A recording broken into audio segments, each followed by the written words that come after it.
ಇನ್ನು ಪಶ್ಚಿಮ ಬಂಗಾಳದಲ್ಲೂ ಕೂಡ ಮೊದಲ ಹಂತದ ಮತದಾನ ಇವತ್ತು ನಡೀತಾ ಇದೆ.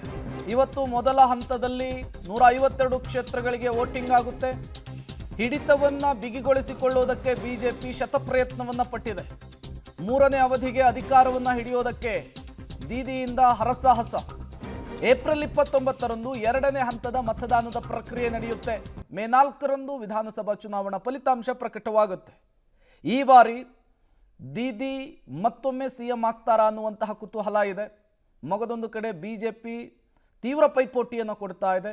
ಬಿಜೆಪಿ ವರ್ಸಸ್ ಟಿಎಂಸಿ ಅನ್ನುವಂತಹ ಪರಿಸ್ಥಿತಿ ಇದ್ರೂ ಕೂಡ ಎಡರಂಗ ಮತ್ತು ಕಾಂಗ್ರೆಸ್ ವೋಟುಗಳನ್ನು ಹೇಗೆ ಡಿವೈಡ್ ಮಾಡುತ್ತೆ, ಇವರ ಪಾರ್ಟಿಸಿಪೇಷನ್ ಯಾರಿಗೆ ಪ್ಲಸ್ ಆಗುತ್ತೆ ಯಾರಿಗೆ ಮೈನಸ್ ಆಗುತ್ತೆ ಅನ್ನುವಂತಹ ಕುತೂಹಲ ಇದೆ. ಪಶ್ಚಿಮ ಬಂಗಾಳದಲ್ಲಿ 2 ಹಂತದ ಚುನಾವಣೆಗೆ ಚುನಾವಣಾ ಆಯೋಗ ನಿರ್ಧಾರ ಮಾಡಿತ್ತು.